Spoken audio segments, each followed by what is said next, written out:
On ira ensemble vers ce nouvel ordre mondial. Et personne, je dis bien, personne ne pourra s'y opposer.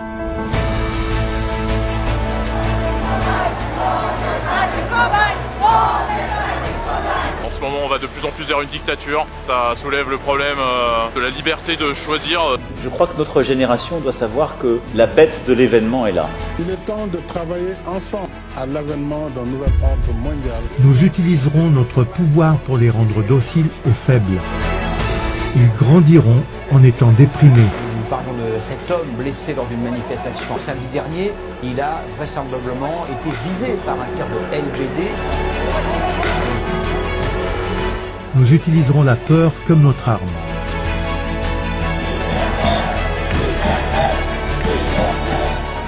Je manifeste pour que chacun puisse librement décider en conscience qu'est-ce qu'il décide pour sa santé. Nous créerons des médicaments qui les rendront encore plus malades et qui causeront d'autres maladies. Nous mettrons en place un système monétaire qui les fera prisonniers pour toujours.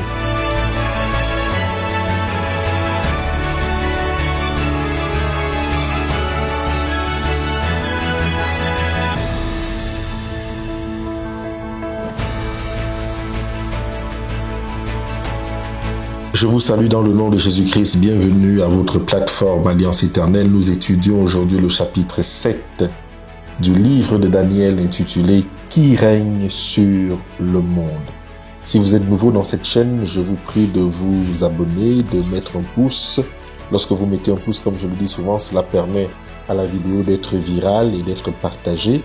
Si vous voulez nous laisser des commentaires, nous vous en remercions. Vous nous dites ce que le Seigneur a mis dans votre cœur pour nous. Nous allons l'étudier, l'exploiter, vous remercier. Et si c'est une question, nous allons répondre par les différents canaux que vous connaissez, Alliance Éternelle, Contact, les autres canaux qui sont toujours affichés, YouTube, Facebook, Instagram, et ainsi de suite. Nous restons bien sûr à votre disposition. Pour ce chapitre spécialement, nous allons essayer de l'étudier comme nous l'avons toujours fait pour les autres chapitres d'ailleurs, essayer de l'étudier verset par verset. Nous restons très attentifs à vos questions. L'histoire va répondre aux questions parallèles qui concernent ce chapitre. Mais avant de commencer, nous allons bien évidemment prier.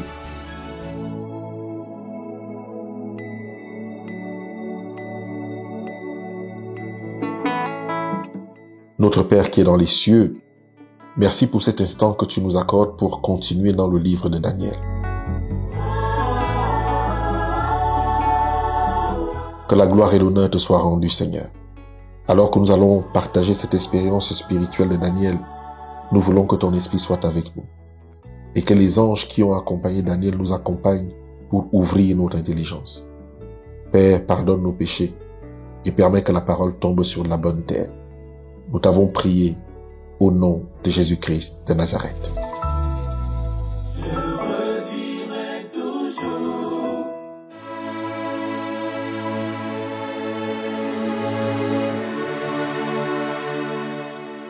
Qui règne sur le monde?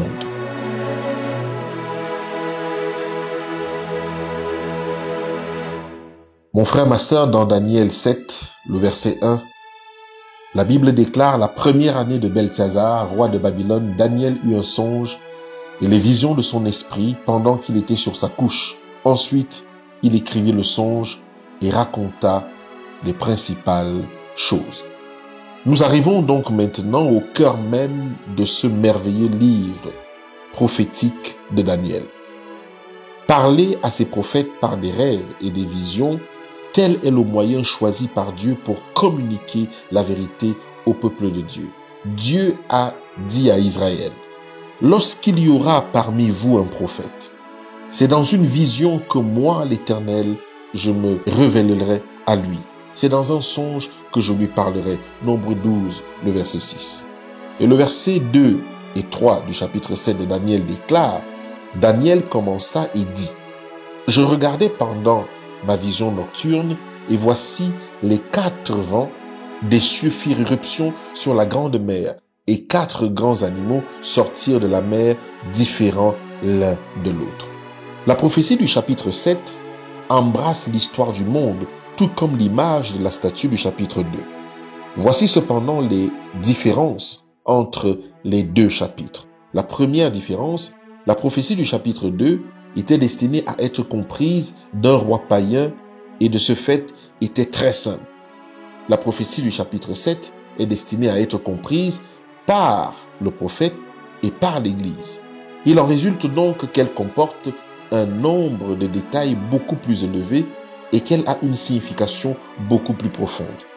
La deuxième différence, la statue du chapitre 2 nous révèle l'histoire du monde simplement dans son aspect politique. La vision du chapitre 7 présente les 4 empires universels en tenant compte de leur influence dans le domaine spirituel, de leur rapport avec l'œuvre et le peuple de Dieu. Ce chapitre est destiné à être lu par les hommes de notre temps.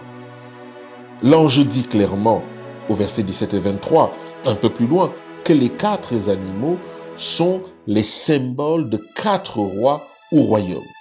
Dans sa sagesse, Dieu présente la gloire des royaumes humains d'une manière tout à fait adéquate en choisissant pour symbole des animaux qui n'attachent aucune importance aux choses célestes.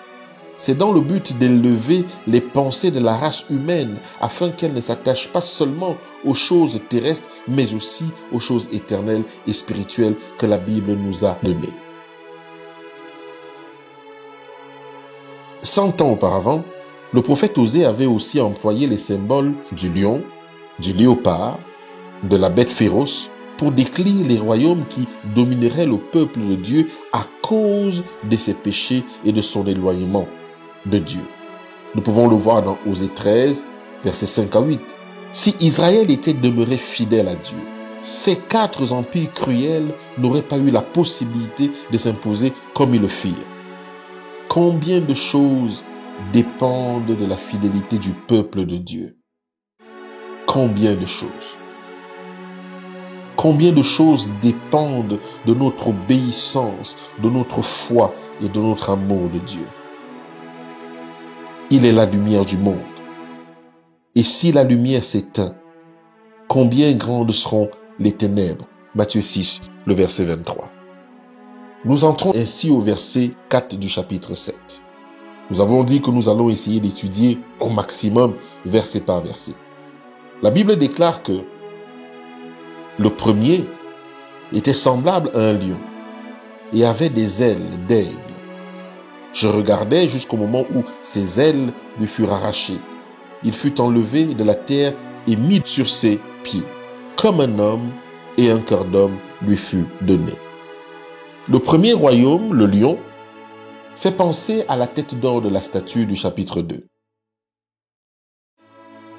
et représente l'empire babylonien. Jérémie compare l'armée d'invasion babylonienne à l'arrivée d'un lion destructeur. Vous pouvez voir cela dans Jérémie 4, le verset 7, le verset 21. Les ailes d'aigle indiquent la rapidité des conquêtes babyloniennes. Habakkuk dit des chevaux chaldéens qu'ils sont plus rapides que les léopards. Ils volent comme l'aigle qui fond sur sa proie. Habakkuk 1, le verset 6 à 8. À partir de la maladie mentale de Nebuchadnezzar, relatée au chapitre 4, l'empire babylonien perdit de son mordant et de sa force. Lorsque Babylone tomba, les puissants hommes de l'empire ne purent même pas combattre. Leur force était épuisée, ils étaient comme des femmes. Vous trouvez ça dans Jérémie 51, verset 30. Cette faiblesse est symbolisée par le fait que le lion se tient debout comme s'il avait peur et qu'à la place de son courage coutumier, il lui est donné un cœur d'homme, signe de faiblesse. Le verset 5 du chapitre 7 de Daniel dit « Voici un second animal était semblable à un ours et se tenait sur un côté. Il avait 3 côtes dans la gueule, entre les dents, et on lui disait « Lève-toi, mange beaucoup de chair. » L'ours représente le même empire que la poitrine et les bras d'argent de la statue, c'est-à-dire le royaume médo-persan. Le fait que l'animal se tienne sur un côté indique que sous Darius, les Mèdes furent d'abord les plus puissants des 2 tribus. Plus tard, sous Cyrus, les Perses prirent la tête. Après avoir acquis la puissance, les Médo-Persans conquirent 3 grandes nations et les traitèrent très cruellement. Il s'agit de Babylone, de la Libye et de l'Égypte. Elles sont symbolisées par les 3 côtes entre les dents de l'ours. Il n'est pas d'animal plus cruel qu'un ours assoiffé de sang. La cruauté était le trait caractéristique de l'Empire perse. Comme nous l'avons vu au chapitre 6 et au verset 24, les Perses n'hésitent pas à condamner les femmes et les enfants innocents à mourir avec les hommes jugés coupables. C'est une attitude que la plupart des gouvernements humains réprouvent aujourd'hui. Le verset 6 déclare: « Après cela, je regardais et voici, un autre était semblable à un léopard et avait sur le dos 4 ailes comme un oiseau. Cet animal avait 4 têtes et la domination lui fut donnée. » Ce royaume, représenté aussi par les cuisses des reins de la statue, c'est l'Empire grec résultant des foudroyantes conquêtes d'Alexandre le Grand. Comparé à l'ours, le léopard est un petit animal. Nous savons que 47 000 hommes seulement constituaient l'armée d'Alexandre, qui vainquit la puissante armée perse forte de 1 million d'hommes. Les 4 ailes montrent combien les Grecs se déplaçaient rapidement pour son habileté dans l'organisation et sa rapidité d'action. Les 4 têtes symbolisent la division de son empire en 4 royaumes séparés après sa mort. Cela sera décrit plus en détail au verset 8 du chapitre 8.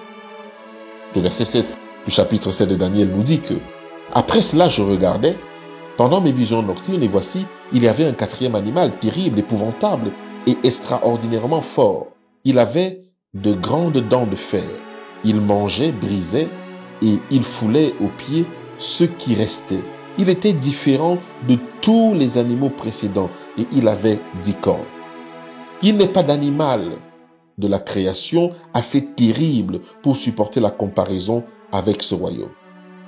Tel est Rome, symbolisé par les jambes de fer, symbolisé par les doigts de la statue, les 10 royaumes qui se sont érigés sur les ruines de l'Empire romain au jour de la Rome païenne. La tyrannie était terrible. Il n'y eut jamais d'empire universel aussi cruel et aussi puissant. Rome remplit sa coupe d'iniquité en prenant part à la crucifixion du Fils de Dieu et en mettant à mort des milliers de chrétiens pendant les premiers siècles de notre ère. Le verset 8 nous dit que « Je considérais les cornes, et voici une petite corne sortie du milieu d'elle, et 3 des premières cornes furent arrachées devant cette corne. Et voici, elle avait des yeux comme des yeux d'homme et une bouche qui parlait avec arrogance. » Qui est cette petite corne? Tel est le sujet principal de ce chapitre. Assurément, Dieu ne nous cachera pas la vérité. Tous les détails de la prophétie donnée jusqu'ici constituent la racine d'où émerge la signification du reste du chapitre. La vérité peut être comparée à un arbre maintenu par ses racines. La puissance représentée par cette petite corne est le sujet de nombreuses prophéties bibliques. Ce qui prouve bien que Dieu désire que nous comprenions clairement qui elle symbolise. Elle joue un rôle considérable dans l'histoire du monde et dans nos vies aujourd'hui. Le livre de Daniel n'est plus un livre scellé, fermé, car nous sommes parvenus à la fin des temps, au moment où il est ouvert. Daniel 12, le verset 4 le dit, où il devient compréhensible à tous. En progressant dans notre étude, nous verrons combien il est simple et aisé de comprendre le message de Dieu dans ces prophéties. C'est pour ça que nous avons choisi pour le chapitre 7 d'essayer de faire verset par verset, sinon tous les 2 versets. Nous sommes ici au verset 9 et 10 du chapitre 7. Il est écrit: « Je regardais pendant que l'on plaçait des trônes et l'ancien des jours s'assit. Son vêtement était blanc comme la neige et les cheveux de sa tête étaient comme de la laine pure. Son trône était comme des flammes de feu et les roues comme un feu ardent. Un fleuve de feu coulait et sortait de devant lui. 1000 milliers le servaient et 10 000 millions se tenaient en sa présence. Les juges s'assirent et les livres furent ouverts. » Au lieu de l'Apocalypse 14, le verset 6 à 7, nous lisons que le monde est prévenu, que l'heure du jugement est déjà arrivée. Quel homme censé pourrait ne pas trembler à la pensée qu'il doit comparaître devant Dieu pour être jugé personnellement? Le moment où les anges s'assembleront devant lui, où les livres qui contiennent tous les secrets de nos vies seront ouverts pour l'inspection divine, est terrible. C'est au sujet de ce jour du jugement, lorsque nos noms seront appelés pour l'examen de nos vies, que Jésus nous avertit. Prenez garde à vous-même, de peur que ce jour ne vienne sur vous à l'improviste. Priez en tout temps, afin que vous ayez la force d'échapper à toutes ces choses qui arriveront et de paraître debout devant le Fils de l'homme. Luc 21, 34 à 36. Le verset 11 et 14 du chapitre 7 de Daniel dit « Je regardais alors, à cause des paroles arrogantes que prononçait la corne, et tandis que je regardais, l'animal fut tué et son corps fut anéanti, livré au feu pour être brûlé. Les autres animaux furent dépouillés de leur puissance, mais une prolongation de vie leur fut accordée jusqu'à un certain temps. Je regardais pendant mes visions nocturnes, et voici, sur les nuées des cieux, arriva quelqu'un de semblable à un fils de l'homme. Il s'avança vers l'ancien des jours, et on le fit approcher de lui. Le verset 14, on lui donna la domination, la gloire et le règne, et tous les peuples, les nations et les hommes de toute langue le servirent. Sa domination est une domination éternelle qui ne passera point et son règne ne sera jamais détruit. Nous pouvons comprendre maintenant que la petite corne n'est pas une puissance politique, car les paroles arrogantes qu'elle prononce sont directement en rapport avec le jugement moral et spirituel qui a lieu dans le ciel. La petite corne est donc une puissance religieuse. C'est une grande église présente dans le monde. Elle croît et se fait remarquer comme une branche issue des racines de l'ancien empire romain. Daniel indique encore une chose très intéressante. Bien que les 3 bêtes précédentes ou empires universels aient perdu leur domination, leurs vies ont été prolongées jusqu'au temps du jugement dernier. Ainsi, la richesse et la gloire babylonienne, la cruauté des Mèdes et des Perses, l'intelligence et la philosophie des Grecs sont tous incorporés, amalgamés dans le grand et terrible empire romain. La petite corne a acquis une extraordinaire sagesse de l'expérience des 4 bêtes dont elle a hérité la sagacité et la puissance. Celui qui est semblable à un fils de l'homme n'est autre que Jésus, fils de Dieu, qui aimait s'appeler ainsi, parce qu'il devint un avec nous, notre frère aîné. On peut suivre les pas de Jésus tout au long de l'Ancien Testament, car il est celui dont l'origine remonte aux temps anciens, au jour de l'éternité. Michée 5, le verset 1. Ce n'est pas de la seconde venue du Fils de l'homme sur la terre dont il est question dans le chapitre 7 ici, mais du fait qu'il s'avance vers l'ancien des jours. Dieu le Père, le Fils de l'homme, a été méprisé et rejeté. On a pu croire que sa cause ne pouvait pas triompher, mais il est maintenant honoré et réhabilité. Celui sur lequel on a craché, qui a subi des moqueries, qui a été dévêtu et crucifié à la face de tout le monde, se voit maintenant revêtu de gloire éternelle. Un royaume qui n'aura jamais de fin lui a été donné. C'est ici le résultat du jugement divin, qui a donné à Jésus un nom au-dessus de tous les noms, afin qu'au nom de Jésus, Christ soit le nom du Seigneur, à la gloire de Dieu le Père. Dieu ne force personne à fléchir ainsi le genou devant lui, pas plus qu'il ne menace ceux qui ne confessent pas que Jésus-Christ est Seigneur. Cette confession et cet hommage libre et volontaire ont été gagnés par l'amour du Christ, mais bien plus que tous ceux qui sont sauvés et ceux qui sont perdus. Ploieront à la fin des temps les genoux devant Christ. Seules les nations qui le servent seront pour l'éternité les grands hôtes du Seigneur de gloire. Et nous pouvons voir ça dans Apocalypse 21, le verset 24. Il est écrit dans le verset 15 et 16 de Daniel 7 ceci. Moi, Daniel, j'eus l'esprit troublé au-dedans de moi, et les visions de ma tête m'effrayèrent. Je m'approchai de l'un de ceux qui étaient là, et je lui demandai ce qu'il y avait de vrai dans toutes ces choses. Il me dit, et m'en donna l'explication.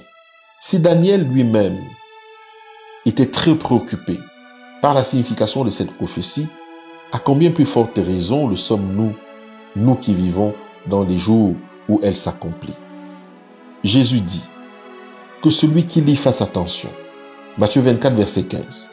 Nous sommes heureux qu'un ange ait fait connaître à Daniel la signification de cette prophétie. Nous ne sommes pas laissés à notre imagination ou à notre invention et ne pouvons l'interpréter d'une manière personnelle.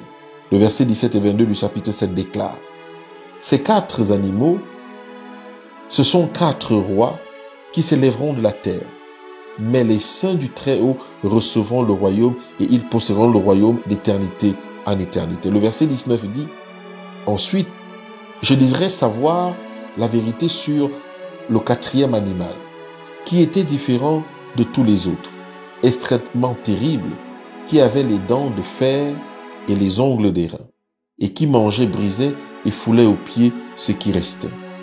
Et sur les 10 cornes qu'il avait à la tête, et sur l'autre qui était sorti et devant lequel 3 étaient tombés, sur cette corne qui avait 2 yeux, une bouche parlant avec arrogance, et une plus grande apparence que les autres.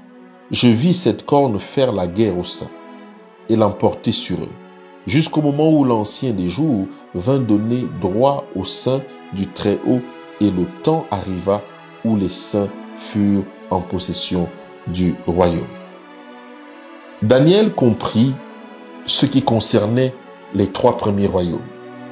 Mais pour ce qui est du 4e, si étrange, puissant et cruel, il demeurait dans le désarroi. Ce qui le troublait tout particulièrement, c'était le changement survenu parmi les 10 cornes de la 4e bête. La petite corne était différente des autres. Dans son ascension à la domination mondiale, elle déracina 3 royaumes qui se trouvaient devant elle. Daniel comprit que cette puissance était l'ennemi réel des saints de Dieu, car il les persécutait si durement que l'Ancien des jours la jugea du haut du ciel et dit: c'en est assez.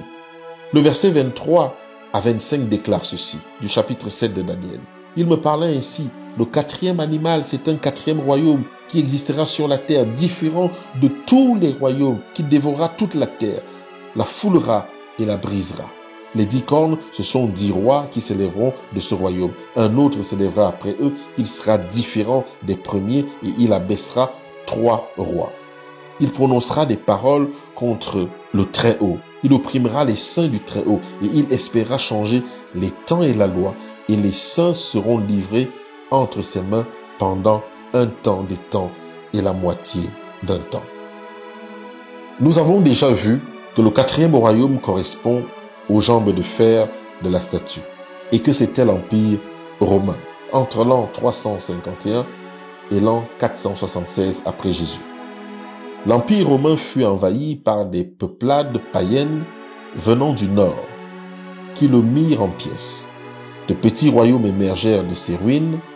Les historiens s'accordent généralement à dire que ces 10 royaumes issus des ruines de l'Empire romain sont l'Angleterre, la France, l'Espagne, le Portugal, l'Allemagne, la Suisse, l'Italie. Ce sont là les 7 royaumes restant encore à nos jours. Les 3 autres qui ont été déracinés par la petite corne étant les Hérules, les Vandales et les Ostrogoths. Mais encore une fois, qui est cette petite corne? Nous est-il possible de le savoir sans crainte de nous tromper?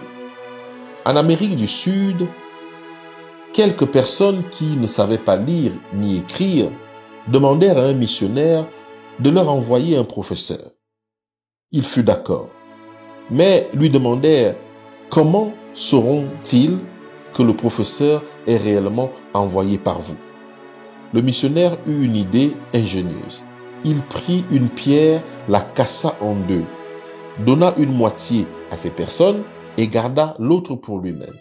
Quand le professeur viendra, il apportera l'autre moitié que j'ai brisée et vous pouvez être sûr qu'il n'y a aucun autre professeur dans le monde qui ait une pierre brisée qui corresponde à votre moitié. Il en est de même pour la prophétie de Daniel. Elle est la moitié d'une pierre brisée. L'histoire nous fournit l'autre moitié, qui va si bien avec la première que même un enfant peut voir que la parole de Dieu s'est accomplie dans le détail. Examinons un peu les choses avec un peu plus de détails. Les paroles de l'ange énumèrent 6 traits caractéristiques. Le premier trait est celui-ci. La petite corne surgira des 10 royaumes issus de l'Empire romain, mais sera différent d'eux. La deuxième caractéristique dit que dans sa lutte pour le pouvoir, elle va soumettre 3 royaumes qui s'opposent à ses visées, ses ambitions. La troisième caractéristique, elle prononce des paroles arrogantes contre le Très-Haut, des blasphèmes, et nous pouvons le voir dans Apocalypse 13, verset 5. La quatrième caractéristique, c'est qu'elle opprimera ou persécutera les saints du Très-Haut. Et la cinquième, elle essaiera de changer les temps et la loi de Dieu. La sixième, elle régnera pendant un temps, soit 3 ans et demi, prophétiquement parlant. Maintenant, examinons maintenant ces 6 points pour voir si parmi les faits historiques, il en est qui accomplissent la prophétie de la même façon que les 2 morceaux de pierre s'emboîtent parfaitement l'un et l'autre. Le premier point. La petite corne surgira des 10 royaumes issus de l'Empire romain, mais sera différente d'eux. Rome étant à cette époque la capitale du monde, l'ancien de l'église chrétienne de cette ville fut vite considéré comme l'évêque de toutes les églises. À mesure que l'apostasie prédite par l'apôtre Paul, voire 2 Thessaloniciens 2, le verset 3 à 12, Acte 20, le verset 29 à 30, se développait, l'église devenait plus mondaine et plus puissante. De fausses doctrines s'élaborèrent, parmi lesquelles se trouve la tradition affirmant que Pierre avait reçu, lui seul, l'autorité de diriger l'Église en tant qu'évêque de Rome, et que les évêques qui suivirent étaient tous ses successeurs. Ils fondaient leur ambition sur l'idée que le royaume de Christ était en fait un royaume de ce monde. Ils oubliaient les paroles de Jésus, « Mon royaume n'est pas de ce monde ». S'appuyant sur les gouvernements existants, les évêques de Rome, appelés papes, décidèrent de réduire par la force toute résistance à leurs prétentions à l'autorité spirituelle et temporelle sur toutes les nations.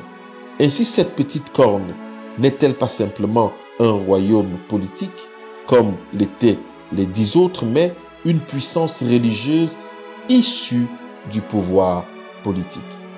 Et cela doit continuer à attirer notre attention dans les événements que nous vivons actuellement. La papauté réalisa son ambition, programme en 5 étapes. L'évêque de Rome fut d'abord mis au même niveau que tous les autres et était leur égal. Puis il donna des conseils comme un frère aîné. Les années passant, ses paroles furent reçues comme celles d'un père. L'Empire romain déclinant, l'évêque de Rome, appelé alors papa, ce qui signifie père en latin, devint toujours plus puissant, jusqu'à être considéré comme un souverain. Enfin, le but fut atteint lorsque le pape fut reconnu comme le représentant de Dieu sur la terre. Voici, bien sûr, ce que dit un historien à ce sujet. Il dit que une autre conséquence de la chute de l'Empire romain d'Occident fut le développement de la papauté. En l'absence d'un empereur en Occident, les papes gagnèrent rapidement en influence et en puissance et fondèrent bientôt un empire ecclésiastique qui, en quelque sorte, prit la place de l'ancien empire pour perpétuer son action salvatrice. Je vous mets la référence du livre juste en bas. Maintenant, le deuxième point. Dans sa lutte pour le pouvoir, la petite corne soumet 3 royaumes qui s'opposent à son ambition. Que dit l'histoire? Voici ce que déclare Edward B. Elliot. Je dois citer 3 royaumes qui furent extirpés de devant le pape.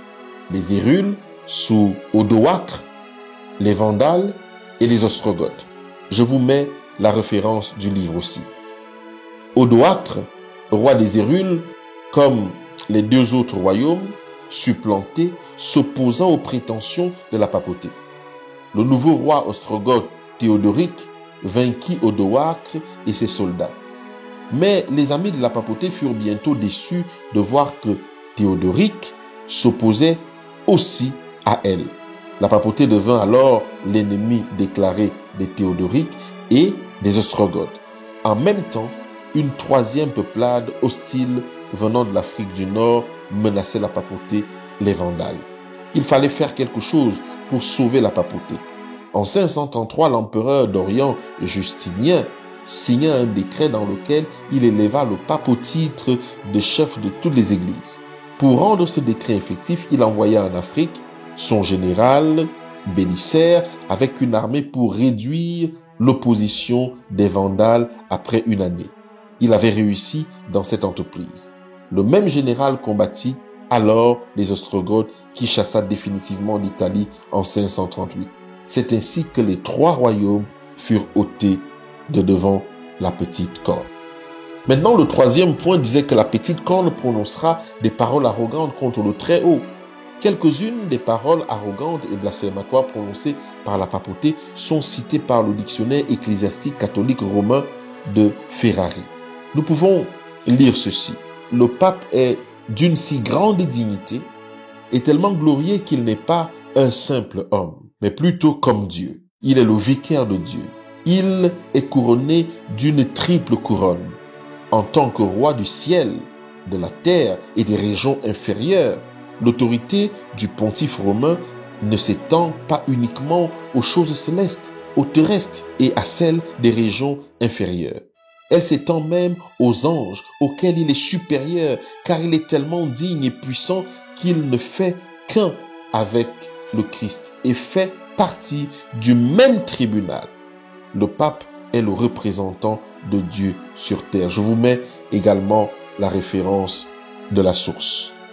Mon frère, ma sœur, plus tard, qu'en 1894, le pape Léon déclare « Nous tenons lieu et place du Dieu Tout-Puissant sur cette terre ». Cette prétention rappelle celle de Lucifer, le fils de l'aurore, qui avait dit « J'élèverai mon trône au-dessus des étoiles de Dieu, je serai semblable au Très-Haut ». Ésaïe 14, verset 13 à 14. Ce fut à cause d'un tel orgueil et d'un tel blasphème que Lucifer, appelé maintenant Satan, fut chassé du ciel. Le 4e petit point disait que la petite corne opprimera ou persécutera les saints du Très-Haut. En effet, depuis le Moyen-Âge, qui commença en 538, quelques 50 millions de chrétiens furent persécutés à mort par la puissance romaine. Cet horrible forfait est l'un des plus sombres moments de l'histoire humaine. Citons quelques historiens. Il y en a un qui dit que l'autorité de Rome ait fait couler plus de sang innocent que toute autre institution qui ait jamais existé au sein de l'humanité ne sera jamais remis en question par aucun observateur qui a une connaissance historique valable. Vous trouvez la référence de cette source. Lisons un autre auteur catholique romain s'exprimant à ce propos. Il dit ceci. L'Église catholique romaine a persécuté.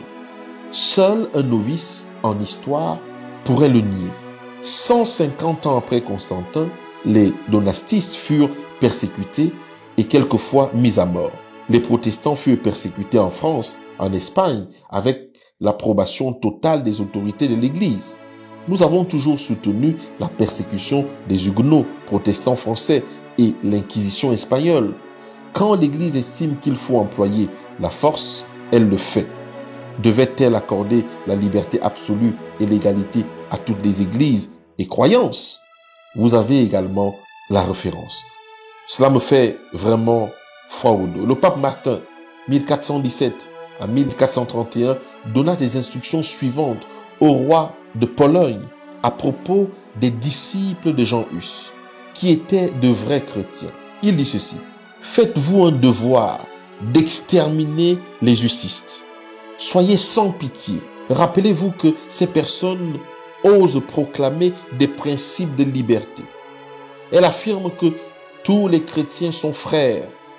Elles disent que le Christ est venu sur la terre abolir l'esclavage. Elles appellent le peuple à la liberté. C'est pourquoi, puisqu'il est encore temps, tournez-vous contre la Bohème, brûlez, massacrez, transformez tout en un désert, car rien ne peut être plus agréable à Dieu ou plus utile à la cause des rois que l'extermination des hussistes. » Je vous laisse également la référence. Le 5e point disait que la petite corne essayera de changer les temps et la loi de Dieu.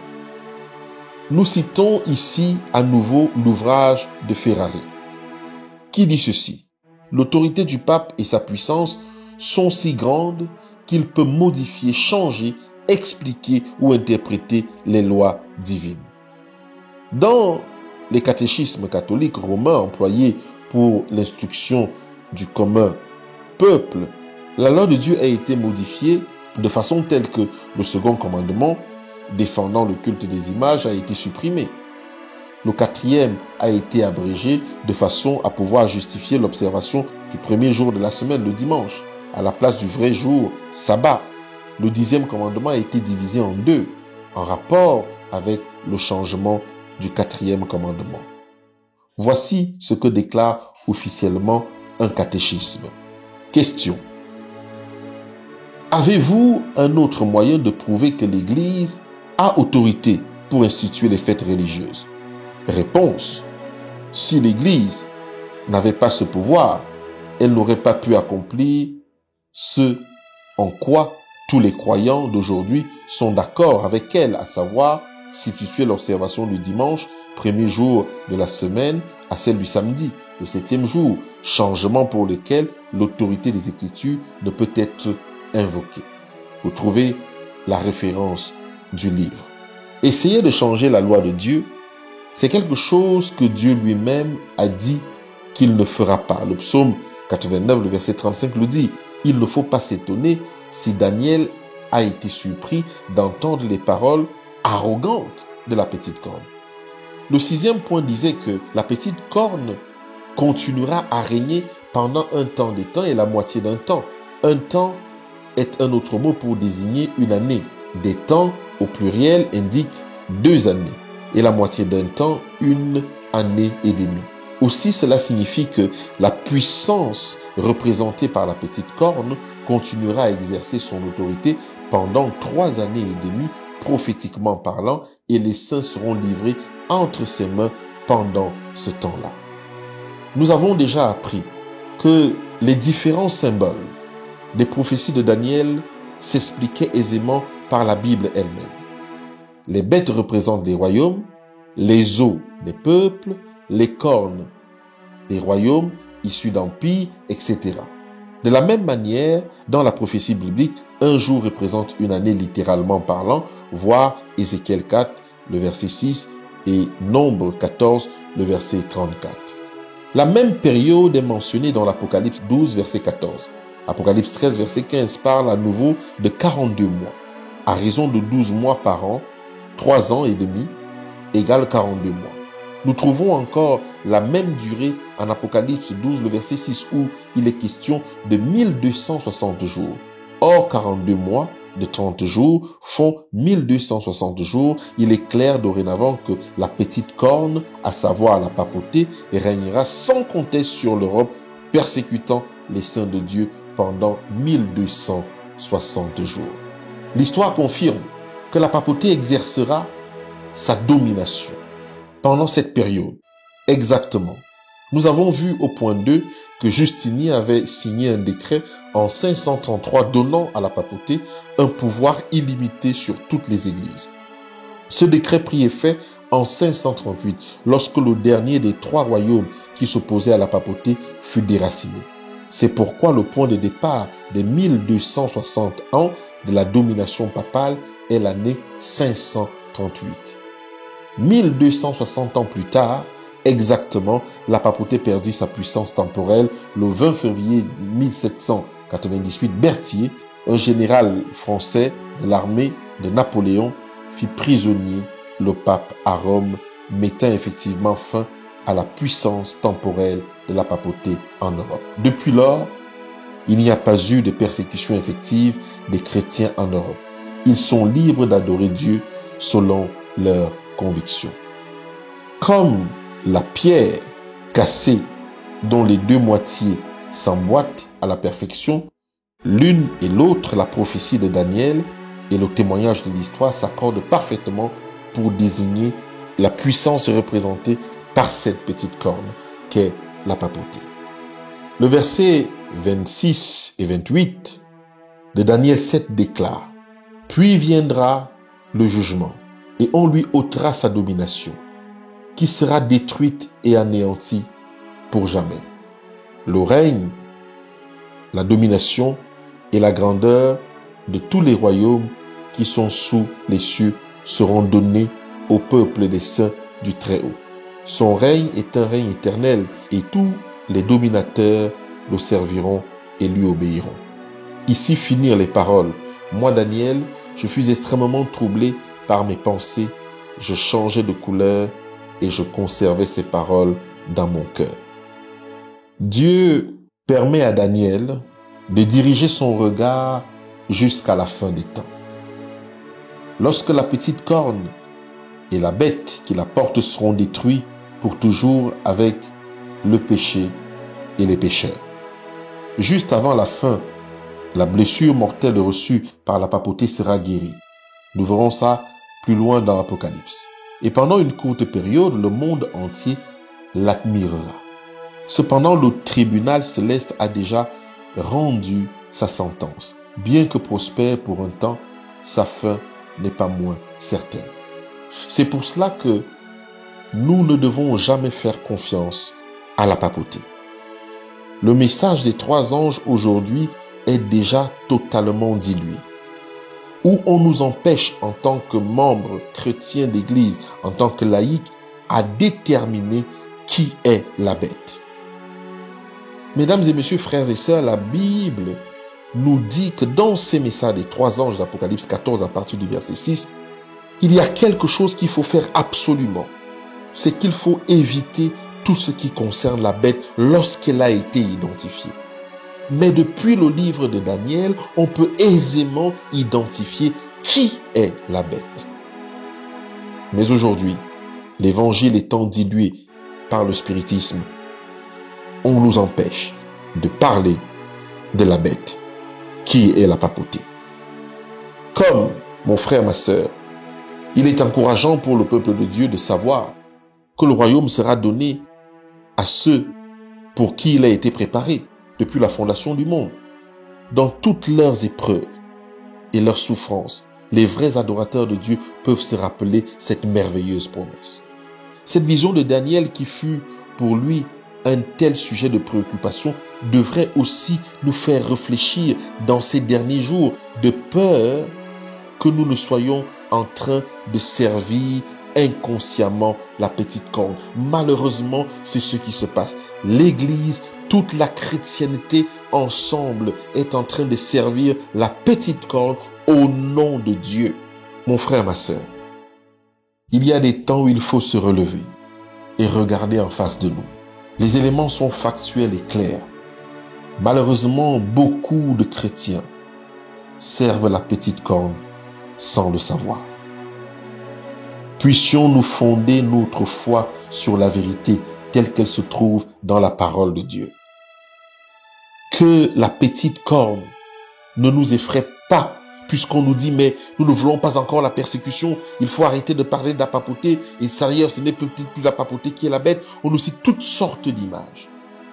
La petite corne ne devrait pas nous effrayer. Maintenant même, le jugement qui a lieu dans le ciel lui retire sa domination, qui sera détruite et anéantie pour jamais. La petite corne a été défaite pour toujours. La puissance qu'elle exerce maintenant est comparable au frémissement d'un serpent dont la tête a déjà été écrasée. Ceux qui réfléchissent et qui aiment la vérité, ceux qui désirent sincèrement suivre l'agneau de Dieu, sont délivrés jour après jour de la domination, de sa séduction. Le Christ illumine leurs yeux et les libère de la peur. C'est ce qu'accomplit le Christ, tandis qu'il officie comme souverain sacrificateur dans le sanctuaire céleste. L'une des choses qui est attaquée aujourd'hui, dont on nous dit qu'il n'y a pas un sanctuaire céleste dans le ciel. Mais ceux qui suivent le livre de Daniel et le livre d'Apocalypse et le livre d'Hébreux savent qu'il y a un sanctuaire dans le ciel, dans lequel Jésus-Christ amoindrit de jour en jour la puissance de la petite corne pour toi et pour moi. Cette œuvre durera jusqu'à ce que chaque véritable disciple soit délivré de la domination, de l'erreur, du péché et de la peur. Nous avons essayé de faire ce chapitre 7, verset par verset, pour nous faire et vous faire comprendre que la Bible s'explique d'elle-même. Et vous avez vu que lorsqu'on rapproche la prophétie et l'histoire, la pierre brisée en deux s'emboîte convenablement. Et nous pouvons dire avec assurance, à partir du chapitre 7 et des autres conclusions de l'histoire et de la Bible, que la petite corne, c'est bien la papauté sous couvert l'Église catholique romaine. Et Apocalypse 14 nous dit que faisons tout pour que nous n'ayons pas la marque de la bête, le nom de la bête et le chiffre de son nom. Que le Seigneur nous vienne en aide et que la paix soit avec vous. Et je vous dis à bientôt pour le chapitre 8. Que le Seigneur vous protège et bénisse vos familles. Au revoir.